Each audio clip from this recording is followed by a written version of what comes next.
ಸುಹಾಸಿನಿ ಕಾರ್ಯಕ್ರಮಕ್ಕೆ ಮತ್ತೊಮ್ಮೆ ಸ್ವಾಗತ ವೀಕ್ಷಕರೇ. ಬ್ರೈನ್ ಟ್ಯೂಮರ್ ಅನ್ನೋ ಮಹಾಮಾರಿಯ ಬಗ್ಗೆ ನಾವು ಮಾತಾಡ್ತಾ ಇದ್ವಿ. ಯಾವ ರೀತಿ ಎಫೆಕ್ಟಿವ್ ಆಗಿ ಅದಕ್ಕೆ ಚಿಕಿತ್ಸೆ ಕೊಡಬಹುದು ಅನ್ನೋದ್ರ ಬಗ್ಗೆ ಮಾಹಿತಿಯನ್ನು ನಿಮಗೆ ಕೊಡ್ತಾ ಇದ್ವಿ. ಅದರಲ್ಲೂ ಮಕ್ಕಳಲ್ಲಿ ಈ ಟ್ಯೂಮರ್ ಬಂದ್ಬಿಟ್ರೆ ಆ ನರಕಯಾತನೆಯನ್ನು ಮಗು ಜೊತೆಗೆ ಮನೆಯವರೆಲ್ಲರೂ ಅನುಭವಿಸಬೇಕಾಗುತ್ತೆ. ಅಂತಹ ಒಂದು ನರಕಯಾತನೆಯನ್ನು ಚಂದ್ರಕಲಾ ಫ್ಯಾಮಿಲಿ ಅನುಭವಿಸಿದ್ರು, ಜೊತೆಗೆ ರೋಹನ್ ಅನುಭವಿಸಿದ್ದ. ಈ ಎಲ್ಲ ನರಕಯಾತನೆಯಿಂದ ಈಗ ವಾಪಸ್ ಬಂದಿದ್ದಾರೆ. ಇದ್ರ ಬಗ್ಗೆ ಇನ್ನಷ್ಟು ಮಾಹಿತಿಯನ್ನು ಡಾಕ್ಟರ್ ವಸಿಷ್ಠ ಅವರಿಂದ ಪಡ್ಕೊಳ್ಳೋಣ. ವಸಿಷ್ಠ ಅವರೇ, ಈ ಟ್ಯೂಮರ್ ಬಿಟ್ಟು ಬೇರೆ ಯಾವೆಲ್ಲ ಕ್ಯಾನ್ಸರ್ಗಳಿಗೆ ಚಿಕಿತ್ಸೆ ನೀಡಬಹುದು? ಈ ರೀತಿಯಿಂದ ನಾವು ಲೋಕಲೈಸ್ಡ್ ಕ್ಯಾನ್ಸರ್ ಅಂದರೆ ಕ್ಯಾನ್ಸರ್ ಒಂದು ಜಾಗದಿದ್ದರೆ ಅದು ಯಾವ್ದು ಬೇಕಾದ್ರೆ ಕ್ಯಾನ್ಸರ್ ಟ್ರೀಟ್ ಮಾಡ್ಬೋದು. ಬಿಕಾಸ್ ಈ ಟ್ರೀಟ್ಮೆಂಟದ್ದು ನಾವು ಫೋಕಸ್ ಮಾಡ್ತೀವಿ ಒಂದು ಜೊತೆ. ಈ ಎಲೆಕ್ಟ್ರೋಮ್ಯಾಗ್ನೆಟಿಕ್ ಬೀಮ್ಸ್ ಒಂದು ಜಾಗದಲ್ಲಿ ಫೋಕಸ್ ಮಾಡಿಬಿಟ್ಟು ಅದು ಟ್ರೀಟ್ ಮಾಡ್ತೀವಿ. ಸೊ ಅದಕ್ಕೆ ಒಂದು ರಿಸ್ಟ್ರಿಕ್ಷನ್ ಇದೆ, ದಟ್ ಒಂದು ಜಾಗದಲ್ಲಿ ಕ್ಯಾನ್ಸರ್ ಇರಬೇಕು ಅಂತ. So pancreatic cancers, lung cancers, specially brain tumours, ಇದು ಯಾವುದಕ್ಕಿಂತ ಜಾಸ್ತಿ ಎಫೆಕ್ಟಿವ್ ಆಗಿದೆಯೋ ಅದು ಬ್ರೈನ್ ಟ್ಯೂಮರ್ಸು. ಇಲ್ಲದೇ colon cancers and even liver tumours ಅಷ್ಟು ಟ್ರೀಟ್ ಮಾಡಿದ್ದೀವಿ ನಾವು. ಓಕೆ, ಇವಾಗ ನೀವೇ ಹೇಳ್ತಿದ್ರಿ ಅಂದರೆ ಬೇರೆ ಟ್ರೀಟ್ಮೆಂಟ್ಸ್ ತೊಗೊಂಡದ್ದಾದರೆ ಒಂದ್ಸಲ ಟ್ಯೂಮರ್ನ ನಾವು ನಿವಾರಣೆ ಮಾಡಿದ್ರೆ ಮತ್ತೆ ಬರುವಂತಹ ಸಾಧ್ಯತೆ ಇದೆ ಅಂತ. ಅಂತಹ ಚಾನ್ಸಸ್ ಏನಾದರೂ ಇರುತ್ತಾ ನಿಮ್ಮ ಟ್ರೀಟ್ಮೆಂಟಲ್ಲಿ? ಅಂದರೆ ಒಂದ್ಸಲ ಟ್ರೀಟ್ಮೆಂಟ್ ತೊಗೊಂಡಾದ್ಮೇಲೆ ಮತ್ತೆ ಬರುವಂತಹ ಚಾನ್ಸಸ್ ಇರಬಹುದು, ಈ ಥರದ್ದು ಏನಾದರೂ ಇದೆಯಾ? ಎಸ್ಪೆಷಲಿ ಬ್ರೈನ್ ಟ್ಯೂಮರ್ಸಲ್ಲಿ ಜಾಸ್ತಿ ಆಗುತ್ತೆ ಅದು. ಅದನ್ನ ಹೇಳಿದ್ನಲ್ಲ, ಗ್ಲಯೋಬ್ಲಾಸ್ಟೋಮಾ ಅಂತ, ಅದು ವಾಪಸ್ ಬರ್ತಾನೆ ಇರುತ್ತೆ. ಬಟ್ ಈ ಟ್ರೀಟ್ಮೆಂಟಿಂದ ಒಂದೇ ಜಾಗದಲ್ಲಿ ಟ್ಯೂಮರ್ ಇದ್ದಾಗ ಆ ಟ್ರೀಟ್ ಮಾಡಿದಾದ್ಮೇಲೆ ಅದು ತಿರ್ಗಾ ಬಂದಿಲ್ಲ, ನಾವು ಟ್ರೀಟ್ ಮಾಡಿರೋ ಕೇಸಸಲ್ಲಿ ಬಂದಿಲ್ಲ ವಾಪಸ್ಸು. ಬಟ್ ಬೇರೆ ಆರ್ಗನ್ ಟ್ಯೂಮರ್ಸಲ್ಲಿ like liver cancer, pancreatic cancers, ಅದು ಒಂದು ಜಾಗದಲ್ಲಿ ಟ್ರೀಟ್ ಮಾಡಿದರೆ ಆ ಜಾಗದಲ್ಲಿ ವಾಪಸ್ ಬರಲ್ಲ, ಬಟ್ ಬೇರೆ ಜಾಗದಲ್ಲಿ ವಾಪಸ್ ಬರೋ ಚಾನ್ಸಸ್ ಇರುತ್ತೆ. ಬಟ್ ಬೇರೆ ಜಾಗದಲ್ಲಿ ವಾಪಸ್ ಬಂದರೆ ಅಲ್ಲಿ ಟ್ರೀಟ್ ಮಾಡ್ಬೋದು ಅಂತ, ಅದಕ್ಕೇನು ಪ್ರಾಬ್ಲಮ್ ಇಲ್ಲ. ಈ ಟ್ರೀಟ್ಮೆಂಟ್ ಎಷ್ಟು ಬೇಕಾದ್ರೆ ರಿಪೀಟ್ ಮಾಡ್ಬೋದು, ಬಿಕಾಸ್ ಇದಕ್ಕೆ ಸೈಡ್ ಎಫೆಕ್ಟ್ಸ್ ಇಲ್ಲ. ಸೊ 1 ಸತಿ 2 ಸತಿ 3 ಸತಿ ಕೊಡ್ಬೋದು ಬೇಕಾದರೆ.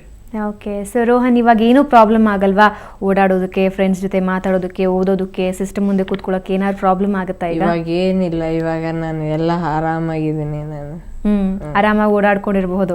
ಮನೇಲಿರೋರೆಲ್ಲ ಏನ್ ಹೇಳ್ತಾರೆ? ನಿಮ್ಮ ಫ್ಯಾಮಿಲಿ ರಿಲೇಟಿವ್ಸ್ ಅವರೆಲ್ಲ ಏನಂತಾರೆ? ಮೊದ್ಲಾದ್ರೆ ಪ್ರಾಬ್ಲಮ್ ಇತ್ತು, ರೋಹನ್ಗೆ ಏನೋ ದೊಡ್ಡ ಪ್ರಾಬ್ಲಮ್ ಆಗ್ಬಿಟ್ಟಿದೆ, ರೋಹನ್ ಉಳಿಯಲ್ಲ, ಹಾಗೆ ಹೀಗೆ ಏನೇನೋ ಮಾತಾಡೋದು ಕೇಳಿಸ್ಕೊಂಡಿರ್ತೀಯ. ಇವಾಗ ಅವರೆಲ್ಲ ಏನ್ ಹೇಳ್ತಾರೆ ನೀನ್ ನೋಡಿದ್ರೆ? ಇಷ್ಟು ಹುಷಾರಾಗಿದೆಯಲ್ಲ, ಅಷ್ಟೇ ಸಾಕು, ಇನ್ನು ನಾವೆಲ್ಲ ಖುಷಿಯಾಗಿರೋಣ, ಇಷ್ಟು ಹುಷಾರಾಗಿದೆಯಲ್ಲ ಅಂತಾರೆ. ಓಕೆ, ನಿನ್ಗೂ ಅದೇ ತರ ಜೋಶ್ ಇದೆಯಾ? ಈ ಲೈಫಲ್ಲಿ ಏನಾದ್ರು ಸಾಧಿಸ್ಬೇಕು, ಏನಾದ್ರು ಮಾಡ್ಬೇಕು ಅಂತ ಏನ್ ಮಾಡ್ಬೇಕು ಅನ್ಕೊಂಡಿದ್ಯಾ? ಇನ್ನೂ ಯೋಚನೆ ಮಾಡಿಲ್ಲ. ಯೋಚನೆ ಮಾಡ್ತೀಯ ಮುಂದಕ್ಕೆ? ಡಾಕ್ಟರ್, ಇವಾಗ ಟ್ರೀಟ್ಮೆಂಟ್ ಏನೋ ಆಗಿದೆ, 6 ವರ್ಷದ ಹಿಂದೆನೇ ರೋಹನ್ ಟ್ರೀಟ್ಮೆಂಟ್ ಮಾಡಿದ್ದೀರಾ. ಮುಂದಕ್ಕೆ ಏನಾದರೂ ಕಂಟಿನ್ಯೂ ಮಾಡಬೇಕಾ? ಮೆಡಿಸಿನ್ಸ್ ಆಗಿರಬಹುದು ಅಥವಾ ಟ್ರೀಟ್ಮೆಂಟು, ಟೆಸ್ಟ್ಗಳು, ಈ ರೀತಿ ಏನಾದ್ರು ಕಂಟಿನ್ಯೂ ಮಾಡಬೇಕಾಗತ್ತಾ? ಈ ಟ್ರೀಟ್ಮೆಂಟ್ ಒಂದ್ಸತಿ ಕೊಟ್ಟರೆ ಇದಾದ್ಮೇಲೆ ಬೇಗ ತಿರ್ಗಾ ಕೊಡಬೇಕಾಗಿಲ್ಲ. ಬಟ್ ಟೆಸ್ಟ್ ನಾವು ಕಂಟಿನ್ಯೂ ಮಾಡ್ತೀವಿ. ನಾ ಇವಾಗ MRI ತೋರಿಸ್ನಲ್ಲ, ಸೊ ಎವ್ರಿ ಇಯರ್ ನಾವು MRI ಮಾಡ್ತೀವಿ ರೋಹನ್ಗೋಸ್ಕರ. ಸೊ ಅದು ಕಂಟಿನ್ಯೂ ಮಾಡ್ತೀವಿ ನಾವು, ಲೈಫ್ ಲಾಂಗ್ ಕಂಟಿನ್ಯೂ ಮಾಡ್ತೀವಿ. ಬಿಕಾಸ್ ರಿಸರ್ಚ್ ಕೇಸ್ ಆಗಿತ್ತು ಫಸ್ಟ್ ಸ್ಟಾರ್ಟ್ ಮಾಡಿದಾಗ. ಸೊ ಎವ್ರಿ ಇಯರ್ ನಾವು ಒಂದ್ಸತಿ MRI ಮಾಡ್ತೀವಿ, ಜಸ್ಟ್ ಟು ಬಿ ಶ್ಯೂರ್ ಅಂತ. ಬಟ್ ಟ್ರೀಟ್ಮೆಂಟ್ ಏನು ರಿಕ್ವೈರ್ಡ್ ಆಗಿಲ್ಲ, ಏನು ತೊಂದರೆ ಇಲ್ಲ. ಬಟ್ ಇವಾಗ ಲೈಫ್ ಸ್ಟೈಲ್ ಹೇಗಿರುತ್ತೆ? ಅಂದರೆ ನಾರ್ಮಲಿ ಎಲ್ಲರ ಜೊತೆನೂ ಓಡಾಡಿಕೊಂಡು ಆಟ ಆಡಿಕೊಂಡು ಏನು ಬೇಕೋ ಅದು ಮಾಡ್ಕೊಂಡಿರಬಹುದಾ, ಅಥವಾ ಇಂತಹದ್ದೇ ರೆಸ್ಟ್ರಿಕ್ಷನ್ಸ್ ಏನಾದರೂ ಕೆಲವೊಂದು ಇದೆಯಾ?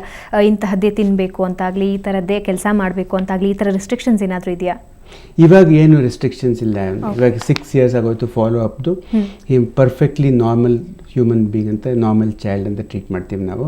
ಇವಾಗ ಏನು ರೆಸ್ಟ್ರಿಕ್ಷನ್ಸ್ ಇಲ್ಲ ಅವನಿಗೆ. ಇನ್ ಕೇಸ್ ನೀವೇನ ಟ್ರೀಟ್ಮೆಂಟ್ ಮುಗಿದ ನಂತರ ಎಷ್ಟು ದಿನ ಕೇರ್ ತಗೋಬೇಕಾಗುತ್ತೆ ಇವ್ರ ಬಗ್ಗೆ? ಇವಾಗ ಟ್ರೀಟ್ಮೆಂಟ್ ಮುಗೀತು, ನಿಮ್ಮ ಟ್ರೀಟ್ಮೆಂಟ್ ಮುಗಿದಾದ್ಮೇಲೆ ಏನಾದರೂ ಎಕ್ಸ್ಟ್ರಾ ಕೇರ್ ತಗೋಬೇಕಾ? ಇಷ್ಟು ದಿನ ರೆಸ್ಟ್ ಮಾಡಬೇಕು ಅಂತಾಗಲಿ, ಈ ಥರದ್ದು ಫುಡ್ ತಗೋಬೇಕು ಅಂತಾಗಲಿ? ರೆಸ್ಟ್ ಅಲ್ಲ, ಬಟ್ ನಾರ್ಮಲಿ ನಾವು ಎನಿ ಬ್ರೈನ್ ಟ್ಯೂಮರ್ ಕೇಸ್ಗೆ ನಾವು ಅಬೌಟ್ 4 to 5 years ನಾವು ಮೆಡಿಕೇಶನ್ ಕೊಡ್ತೀವಿ ಸ್ವಲ್ಪ.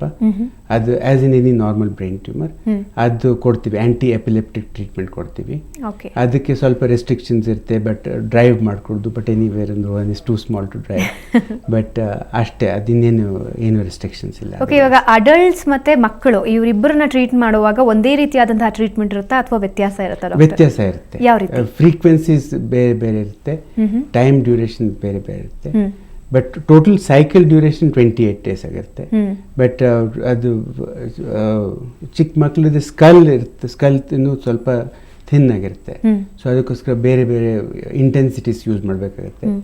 ಬಟ್ ಓವರಾಲ್ ಜಾಸ್ತಿ ಏನು ಡಿಫ್ರೆನ್ಸ್ ಇರಲ್ಲ, ಸ್ವಲ್ಪ ವ್ಯತ್ಯಾಸ ಇರುತ್ತೆ. ಸ್ವಲ್ಪ ವ್ಯತ್ಯಾಸ, ಫ್ರೀಕ್ವೆನ್ಸಿ ಲೆವೆಲಲ್ಲಿ ಸ್ವಲ್ಪ ವ್ಯತ್ಯಾಸ ಇರುತ್ತೆ. ಅದ್ಭುತ ಡಾಕ್ಟರ್, ನಿಜವಾಗಿಯೂ ನಾವು ಕೂಡ ಟ್ಯೂಮರ್ ಅಂತ ನೆನೆಸ್ಕೊಂಡ ತಕ್ಷಣ ಮನಸ್ಸಿನಲ್ಲಿ ಒಂದು ರೀತಿ ಭಯ ಆಗ್ಬಿಡುತ್ತೆ. ಟ್ಯೂಮರ್ ಬರಬಾರ್ದಪ್ಪ, ನಮ್ಮ ಶತ್ರುಗಳಿಗೂ ಬರಬಾರ್ದು ಅಂತ ತುಂಬ ಜನ ಅಂದ್ಕೊಳ್ತಾರೆ. ಅಂತಹದ್ರಲ್ಲಿ ಟ್ಯೂಮರ್ ಬಂದಿರುವಂತಹ ಒಬ್ಬ ವ್ಯಕ್ತಿನ 6 ವರ್ಷಗಳಿಂದ ಇಷ್ಟು ಚೆನ್ನಾಗಿ ನೋಡೋದಕ್ಕೆ ಸಾಧ್ಯನೇ ಇಲ್ಲ. ಅಂತಹದ್ದನ್ನು ಮಾಡಿ ತೋರಿಸಿದ್ದೀರಾ. ನಿಮ್ಮ ಸೇವೆ ಹೀಗೆ ಮುಂದುವರಿತಾ ಇರಲಿ. ಧನ್ಯವಾದ ನಮ್ಮ ಕಾರ್ಯಕ್ರಮದಲ್ಲಿ ಭಾಗವಹಿಸಿದ್ದಕ್ಕೆ. Thank you. ಸೊ ರೋಹನ್, ಹೀಗೆ ನೀನು ಓದೋ ಎಲ್ಲ ಮುಂದುವರಿತಾ ಇರಲಿ, ಲೈಫಲ್ಲಿ ಏನಾದರೂ ಸಾಧನೆ ಮಾಡು. ಥ್ಯಾಂಕ್ ಯು ನನ್ನ ಜೊತೆ ಮಾತಾಡೋದಕ್ಕೆ. ಸೊ ವೀಕ್ಷಕರೇ, ನಿಜವಾಗಿಯೂ ಅದ್ಭುತ ಅಂತ ಹೇಳ್ಬೋದು. ಬ್ರೈನ್ ಟ್ಯೂಮರ್ ಅನ್ನುವ ಹೆಮ್ಮಾರಿಗೆ ಪ್ರಬಲವಾದಂತಹ ಅಸ್ತ್ರದ ಬಗ್ಗೆ ನಿಮಗೆ ಸಾಕಷ್ಟು ಮಾಹಿತಿಯನ್ನು ಕೊಟ್ಟಿದ್ದೀವಿ. ಇದು ಇವತ್ತಿನ ಸುಹಾಸಿನಿ. ಕ್ಷಣದ ಸುದ್ದಿಗಾಗಿ ನೋಡ್ತಾ ಇರಿ ಸುವರ್ಣ ಸುದ್ದಿವಾಹಿನಿ. ಎಕ್ಸಲೆಂಟ್. ತುಂಬ ಚೆನ್ನಾಗಿ